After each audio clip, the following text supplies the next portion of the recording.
ఇది చాలా short video. దయచేసి ప్రతి ఇండియన్ మీకు దయచేసి నేను చేతులెత్తి నమస్కరిస్తున్నాను. ఈ వీడియోని చూడండి పూర్తిగా. ఎస్పెషల్లీ మీకు తెలిసిన కంటెంట్ క్రియేటర్స్ కి, మీమర్స్ కి, లేకపోతే ఇన్స్టాగ్రామ్లు, యూట్యూబ్లు, ఫేస్బుక్లో పేజెస్ డీల్ చేసే వాళ్ళు ఎవరైతే ఉంటారో, లేకపోతే ఆపరేట్ చేసే వాళ్ళు ఎవరైతే ఉంటారో వాళ్ళందరూ దయచేసి ఈ వీడియోని షేర్ చేయండి. ఇది చాలా ఇంపార్టెంట్ యాజ్ అన్ ఇండియన్ ఇప్పుడు ఈ టైంలో మనకు చాలా ఇంపార్టెంట్. అసలు ఏంటి అని చెప్పే ముందు మీకైతే నేను ఫస్ట్ ఒక వీడియో అయితే చూపిస్తాను. ఆ వీడియోని చాలా జాగ్రత్తగా వినండి. అది ఏంటనేది కూడా చూపిస్తాను, ఏంటనేది కూడా మాట్లాడుకుంది. ఇది పాకిస్తాన్ యొక్క డిఫెన్స్ మినిస్టర్ ఖ్వాజా ఆసిఫ్ ఆయన చేసిన స్టేట్మెంట్స్ అన్నమాట. ఒకసారి జాగ్రత్తగా వినండి. कल का जो ड्रोन हमला हुआ वो ड्रोन हमला बेसिकली हमारी जो लोकेशंस हैं उसको डिटेक्ट करने के लिए जो है किया गया. एक टेक्निकल चीज है जिसको मैं उस तरह एक्सप्लेन नहीं कर सकता, और इसलिए उनको इंटरसेप्ट ना किया गया ताकि हमारी लोकेशंस जो हैं वो लीक ना हो. సో ఇది ఈయన పాకిస్తాన్ యొక్క డిఫెన్స్ మినిస్టర్. ఆయన ఏంటంటే వాళ్ళ పార్లమెంట్ లో నుంచొని, ఆయన ఎంపీ లేదా మినిస్టర్, ఆయన పార్లమెంట్ లో నుంచొని ఏదైతే చైనీస్ డిఫెన్స్ ఎక్విప్మెంట్ ఏదైతే కొన్నారో, HQ-9 అనే ఎయిర్ డిఫెన్స్ ఏదైతే ఉందో అది ఒక రకంగా ఫెయిల్ అయిపోవడం వల్ల పాకిస్తాన్ లో చాలా మిసైల్స్ అండ్ డ్రోన్ స్ట్రైక్స్ జరిగినాయి. చాలా ఏదైతే వైమానిక స్థావరాలు ఏవైతే ఉన్నాయో అవన్నీ చాలా ధ్వంసం అయితే జరిగింది. సో అక్కడున్న ప్రజలు కానీ, అక్కడున్న ఏదైతే అపోజిషన్ లీడర్స్ అయితే వేరే ఎంపీస్ ఎవరైతే ఉన్నారో వాళ్ళందరూ అసలు చైనీస్ డిఫెన్స్ ఎక్విప్మెంట్ ఏం చేస్తుంది, మనం కొన్నాం అది పని చేయట్లేదా, లేదా అసలు దాని సిచ్యువేషన్ అంటే ఉండగా మన మీద డ్రోన్ స్ట్రైక్స్, మిసైల్ స్ట్రైక్స్ ఎలా జరిగాయి అని చెప్తే పాకిస్తాన్ యొక్క ఈ డిఫెన్స్ మినిస్టర్ ఈయన ఏమంటాడంటే, అసలు మేము చైనీస్ ఎయిర్ డిఫెన్స్ మేము వాడలేదు, అది మేము ఆపరేట్ చేయలేదు, అది ఒకవేళ ఆపరేట్ చేస్తే అది ఎక్కడుందని చెప్పని ఇండియన్స్ కనుక్కుంటారు, లేదా దాని మీద కూడా దాడి చేస్తారు, కాబట్టి అసలు మేము డిఫెన్స్ ఎక్విప్మెంటే వాడలేదు, HQ-9 అన్నది మేము వాడలేదని చెప్పి వాళ్ళ పార్లమెంట్ లో నుంచొని మరీ చెప్తున్నారు. సో దాని వల్ల మన డ్రోన్ స్ట్రైక్స్ జరిగినాయి అని చెప్తాడు. అది ఫస్ట్ థింగ్. రెండోది వచ్చేసరికి ఈయన ఎవరో తెలుసు కదా, చాలా ఫేమస్ రెస్లర్, WWE చూసే వాళ్ళకి తెలుసు, జాన్ సీనా. అతను ఏమంటున్నాడు ఒకసారి మీకు జస్ట్ ఒక 10 seconds వినిపిస్తాను, ఆ తర్వాత ఏంటి అనేది కూడా చెప్తాను, ఒకసారి ఏంటండి. 你好，中国，这是叫西娜。我必须说，现在在速度与激情中，我做很多采访，很多，所以在一个采访，我有一个错误。ఇదేంటంటే 2021లో ఈయన ఫాస్ట్ అండ్ ఫ్యూరియస్ అనే ఒక one of the movie series లో అయితే ఆయన నటించాడు. ఆ నటించిన దానికి ప్రమోషన్స్ నిమిత్తం చైనా అయితే వెళ్ళారు. అక్కడ మనకు తెలుసుగా మూవీ ప్రమోషన్స్ కానీ లేదా ఇట్లాగా ఇవన్నీ ఉంటాయి. ఆ యొక్క ప్రమోషన్స్ లో వన్ ఆఫ్ ద ఇంటర్వ్యూ ఇస్తున్నప్పుడు లేదా వన్ ఆఫ్ ద ప్రమోషన్స్ లో తైవాన్ ఒక ఇండిపెండెంట్ కంట్రీ అని చెప్పి ఒక స్టేట్మెంట్ అయితే ఇచ్చారు. ఆ స్టేట్మెంట్ ఇవ్వటం ఎంత కోపం తెప్పించిందంటే చైనీస్ పీపుల్ కి కానీ లేదా చైనీస్ గవర్నమెంట్ కి కానీ విత్ ఇన్ 24 to 48 hours అంటే ఒక రోజు 2 రోజుల లోపే ఇట్లాంటి ఒక సెల్ఫ్ అపాలజెటిక్ వీడియో అయితే ఆయన రిలీజ్ చేయాల్సిన. అంటే చైనా, తైవాన్ ఏంటంటే నేను మీకు ఎక్కువ అయితే చెప్పను, జస్ట్ మీకు చెప్తాను. ఇది యాక్చువల్ గా మెయిన్లాండ్ చైనా. ఇక్కడ చిన్న ముక్కలా కనబడుతుంది చూడండి, దీన్ని తైవాన్ అంటారు. యాక్చువల్ గా చైనా అనేవి, తైవాన్ కూడా చైనాలో భాగమే, చైనాలో వన్ ఆఫ్ ద రాష్ట్రం కింద లేదా ప్రావిన్స్ కింద తైవాన్ అనేది విడి కంట్రీ కాదు అని చెప్తారు. సో తైవాన్ ఎవడైనా సరే ఇండిపెండెంట్ కంట్రీ అని చెప్తే చైనా వాళ్ళ వెనకమాల పడి వాళ్ళకి మంచిగా బుద్ధి చెప్పుద్ది అనమాట. తైవాన్ కాకపోతే మేము చైనాలో భాగం కాదు, మేము విడి కంట్రీ అని చెప్పుకుంటే ఇది పెద్ద ఇదనమాట. సో ఈ తైవాన్ ఇండిపెండెంట్ కంట్రీ అంటం వల్ల మొత్తం చైనా ఈ జాన్ సీనా వెనకమాల పడిపోయి ఈవెన్ ఆఖరికి ఫాస్ట్ అండ్ ఫ్యూరియస్ అనే ఈ నటించిన మూవీని బ్యాన్ చేసేదాకా కూడా వెళ్ళారు. ఇది నేను ఎందుకు చెప్తున్నానంటే, ఒక పక్కన ఇంత పెద్ద వార్ జరిగింది, చైనీస్ డిఫెన్స్ ఎక్విప్మెంట్ మన ఇండియన్ డ్రోన్స్ ని, మిసైల్స్ ని, లేదా ఎయిర్ క్రాఫ్ట్స్ ని, వీటన్నిటిని ఏది ఆపలేకపోయింది. పాకిస్తాన్ లో ఒక రకంగా మొత్తం అంత ధ్వంసం చేసేదాకా మనం వెళ్ళాము. అయినా సరే పాకిస్తాన్ ఎంపీ వాళ్ళ పార్లమెంట్ లో నుంచొని చైనీస్ డిఫెన్స్ ఐటమ్స్ కి ఒక రకంగా ప్రమోషన్ చేస్తాడు. మేము వాటిని వాడలేదు, వాడపోబట్టి మేము ఇట్లా ఉన్నాం, లేకపోతే మాకు నష్టం జరిగింది, మేము వాటిని ఏమి చేయలేదు, అవి బాగానే పనిచేస్తున్నాయి అని చెప్పని వాళ్ళకి సపోర్ట్ చేస్తాడు. ఇక్కడేమో తైవాన్ ఒక ఇండిపెండెంట్ నేషన్ అయినప్పటికీ, లేదా తైవాన్ మేము విడి దేశం అని చెప్పని చెప్పుకుంటున్నప్పటికీ కూడా చైనీస్ ప్రెషర్ మీద వచ్చి ఒక అమెరికన్ సెలబ్రిటీ చైనా పీపుల్ కి సారీ చెప్తాడు. బట్ ఇది ఇప్పుడు ఏంటి రెలవెన్స్ ఏంటంటే, మన ఇండియన్స్ ఈ టైప్ ఆఫ్ దాంట్లో ఉండాలి. ఒక రకంగా అఫెన్సివ్ మోడ్ లో ఉండాల్సింది మనం డిఫెన్సివ్ మోడ్ లో ఆడుతున్నాం. ఎందుకయ్యా అంటే ఇదిగోండి, ఇది చూడండి, రాయిటర్స్ మీ అందరికీ తెలుసు, చాలా famous news paper. BBC, Reuters ఇవన్నీ వన్ ఆఫ్ ద జర్నలిస్టులను అడగండి.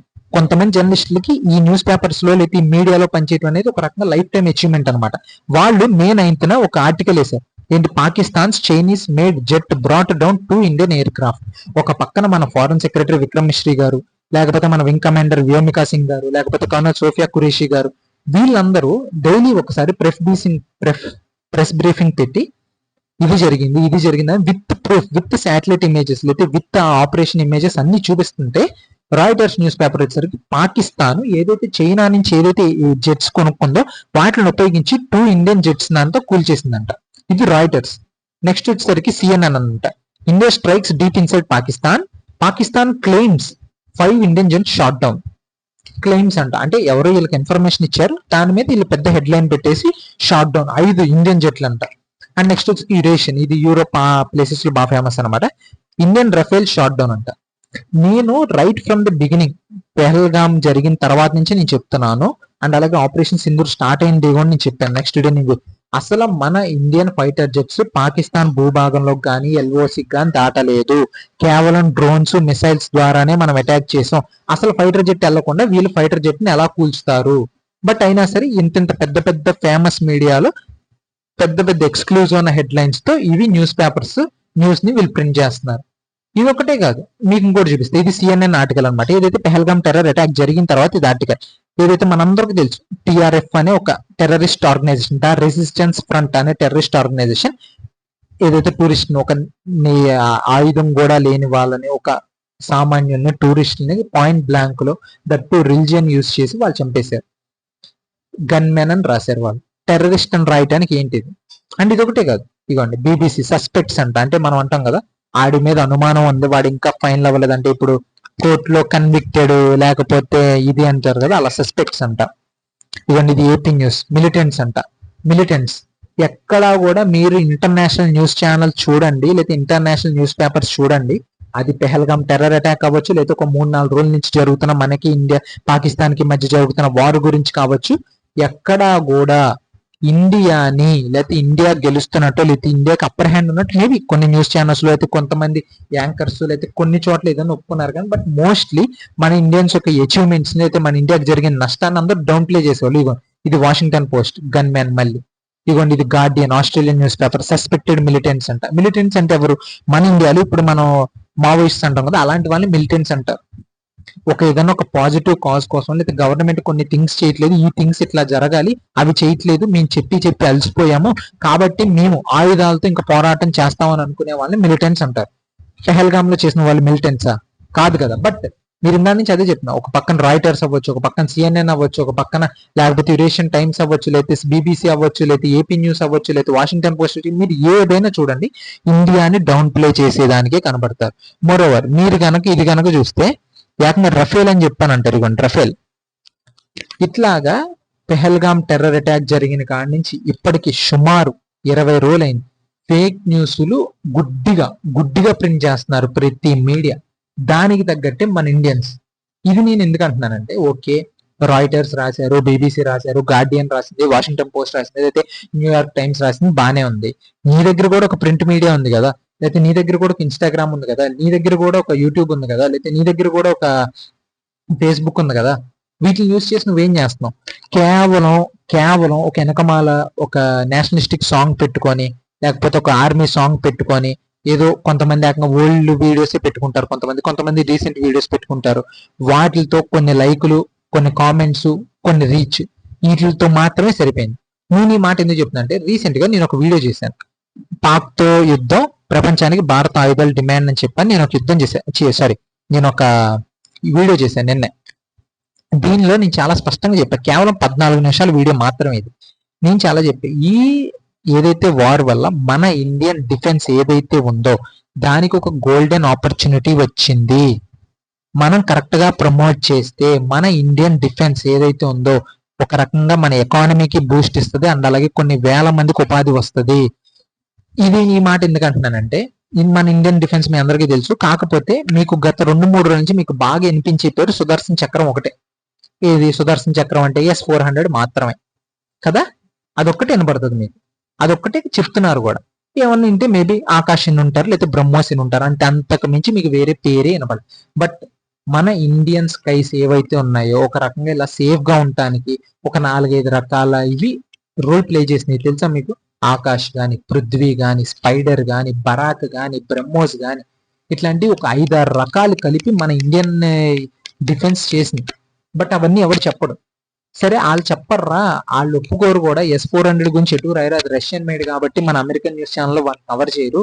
ఇంకా మన ఇండియన్స్ అయితే ఏకంగా ఫ్రాన్స్ యొక్క రఫేలే కూలిపోయిందని చెప్తున్నారు. ఇంకా మన డిఫెన్స్ ప్రొడక్షన్ వాళ్ళు ప్రమోట్ చేయరు.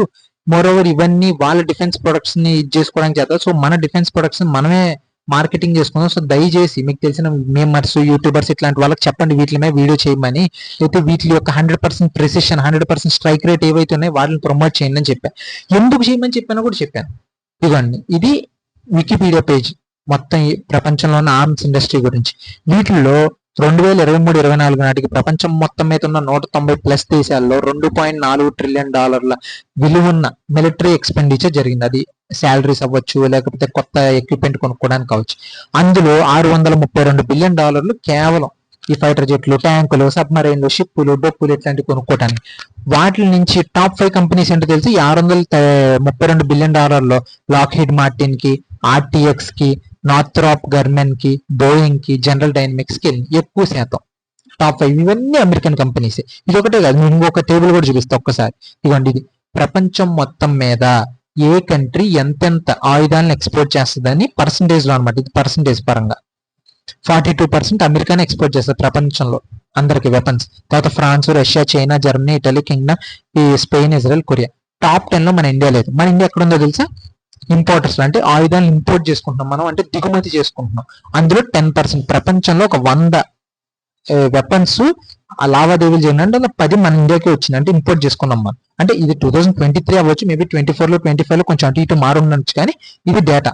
నేనేమన్నాను బాబు, ఇప్పుడు మనది ఏదైతే మన ఆకాష్ డిఫెన్స్ సిస్టమ్ కానీ, పినాకా రాకెట్ సిస్టమ్ కానీ, లేకపోతే బరాక్ 8 కానీ, బ్రహ్మోస్ కానీ, లేకపోతే మన LCA తేజస్ కానీ, వీటన్నిటిలో ఇప్పుడు ఒక రకంగా ప్రూఫ్ ఆఫ్ కాన్సెప్ట్ దొరికింది.